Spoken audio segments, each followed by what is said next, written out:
Group 14 का एनर्शन trend याद है? अगर आप सोचते हो कि सबसे नीचे वाले एलिमेंट्स का एनर्शन एंथैल्पी सबसे कम होगा तो आपका -1 कंफर्म है। देखो, एनटीए ने टिन और लेड का एक्सेप्शन कैसे यूज किया है।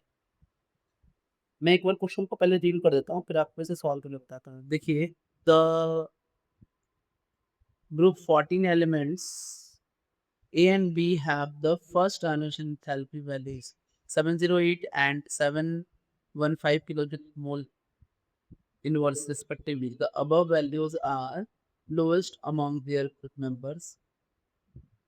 The nature of their ions A2 plus and B4 plus respectively is। चार ऑप्शन है, हमें बताने हैं। Both reducing, oxidising, reducing, both oxidising, reducing and oxidising. अब समझिए,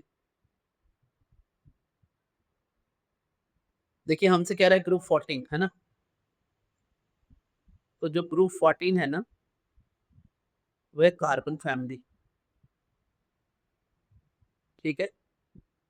अब इस कार्बन फैमिली में हमारे मेंबर्स हैं carbon, silicon, SN and PB, ठीक है।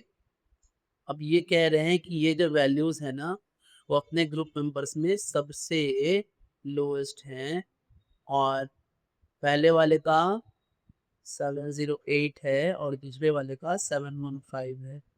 अच्छा, नॉर्मली हम ये बात जानते हैं कि ग्रुप में नीचे की तरफ जाएंगे ना, तो आयोनाइजेशन एंथैल्पी इधर मैक्सिमम होता है और इधर क्या होता है, मिनिमम होता है, ठीक है। ऐसा होता तो है। अब आगे की बात समझते हैं। यहाँ पर जब ये बातें हमें क्लियर हो चुकी हैं कि ये एस एन और पी बी है और उनकी वैल्यूज फर्स्ट आयोनाइजेशन एंथैल्पी की ये है, तो थोड़ा सा हम ये बात डिस्कस कर लेते हैं कि ऐसा हुआ क्यों, ये क्यों ऐसा हुआ। तो देखिए, मैं ना इलेक्ट्रॉनिक कॉन्फ़िगरेशन ही लिखता हूँ, एसएन का लिखता हूँ और पीबी का लिखता हूँ। तो देखिए, जब हम एसएन और पीबी का इलेक्ट्रॉनिक कॉन्फ़िगरेशन जब लिखेंगे तो ये होगा रिटर्न 4D10 5s2 5p2, और ये हो जाएगा xenon and 4f40 and 5D10 6s2 6p2। अब समझिए कि एसएन से पीबी में ट्रांजिशन होने के लिए हमारा जो है 4f इंसर्ट हुआ है, और जो शील्डिंग का ऑर्डर है ना, सबसे अच्छा शील्ड करता है एस, फिर पी, फिर डी, और सबसे बुरा शील्ड करता है एफ। शील्ड का मतलब है कि रिपेल करना इलेक्ट्रॉन, तो सबसे अच्छा रिपेल करता है एस, उससे कम करता है पी, उससे कम करता है टी, और सबसे बुरा करता है एफ। क्योंकि यहाँ 14 इलेक्ट्रॉन्स जो हैं वो गए हैं एफ ऑर्बिटल्स में, और इसी वजह से आप सडन जो 4f इंसर्ट हुआ है, तो ये 14 इलेक्ट्रॉन उतना रिपेल नहीं कर रहे हैं जितने इनको करना चाहिए, जिसके वजह से यहाँ जेड इफेक्टिव जो है वो थोड़ा एक क्या हो रहा है, बढ़ जा रहा है। और इसी वजह से आई जो है वो घटने के बजाय वो थोड़ा सा बढ़ गया, थोड़ा सा बढ़ गया। रीजन क्या है, मैं यहाँ लिखता हूँ, it is due to the ineffective shielding, due to the ineffective shielding of 4f electrons,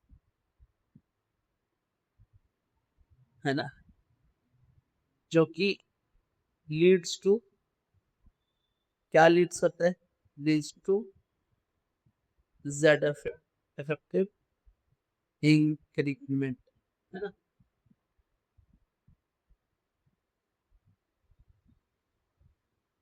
increment हुआ ये और इससे ऐसा हो। अब हम ये जानते हैं कि यही एसएन और पीबी में दो ऑक्सीडेशन स्टेट होते हैं। एसएन बना सकता है एसएन प्लस टू और बना सकता है आगे एसएन प्लस पीबी बना सकता है, पीबी प्लस टू और बना सकता है पीबी प्लस हो। अब ये बात थोड़ा सा ना इनर्ट पेयर इफेक्ट में आता है, ये सारी बातें जो हम पढ़ते हैं क्या आता है, इनर्ट पेयर इफेक्ट।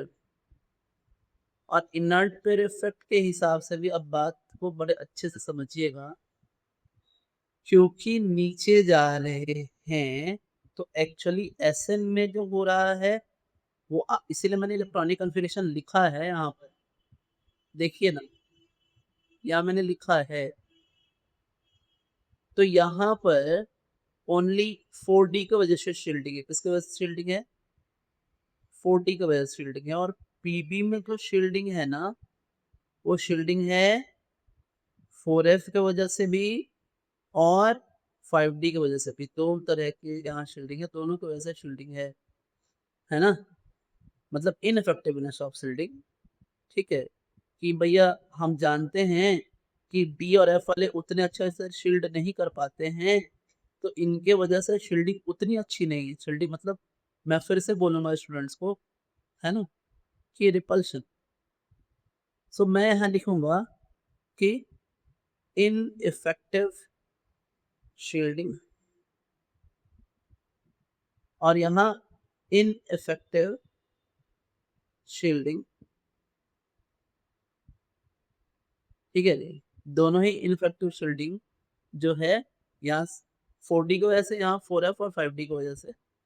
अब जो हमसे वो कह रहे हैं, देखिए क्वेश्चन हमसे कह रहा है कि दो बातें हैं कि A2 प्लस यानी SN, आप देखिए A2 प्लस और B4 प्लस यानी SN2 प्लस का क्या नेचर होगा और PB प्लस 4 का क्या नेचर होगा, ये हमसे पूछा जा रहा है। अब देखिए क्योंकि यहाँ जो शील्डिंग है ना, ये शील्डिंग सिर्फ 4D की वजह से है ना? शील्डिंग जो है मतलब ऐसे तो शील्डिंग और भी है, लेकिन ये सिर्फ यहाँ जो इनफेक्टिव शील्डिंग है वो सिर्फ 4D की वजह से है। और यहाँ जो इनफेक्टिव शील्डिंग है वो 4F और 5D की वजह से है ना? तो इनफेक्टिव शील्डिंग यहाँ 10 इलेक्ट्रॉन का है और यहाँ इनफेक्टिव शील्डिंग जो है वो 24 इलेक्ट्रॉन का है। यहाँ 14 इलेक्ट्रॉन, यहाँ 10 इलेक्ट्रॉन, यहाँ सिर्फ 10 इलेक्ट्रॉन। समझ गए? तो इस वजह से अब होता क्या है कि यहाँ अट्रैक्टिव फोर्स जो होते हैं वो उतने डोमिनेंट नहीं है। यहाँ अट्रैक्टिव फोर्सेस डोमिनेंट है क्योंकि टोटल 24 इलेक्ट्रॉन्स जो है ना, अब वो रिपल्शन उतना अच्छा नहीं दे रहा, ठीक है? तो यहाँ रिपल्शन है वे भी बहुत और यहाँ उतना रिपल्शन नहीं है, इसीलिए ये SN प्लस 4 बना सकता है। लेकिन ये अब क्या करेगा, क्योंकि यहाँ रिपल्शन बहुत कम है, अट्रैक्टिव फोर्सेस डोमिनेंट है, तो ये क्या करेगा, ये 2 इलेक्ट्रॉन लेकर के ये Pb प्लस 2 बना देगा। तो यानी जो हमारा A प्लस 2 था, ये खुद क्या होगा, ऑक्सीडाइज्ड। और खुद ऑक्सीडाइज होगा तो ये दूसरों को रिड्यूस करेगा, रिड्यूसिंग नेचर है।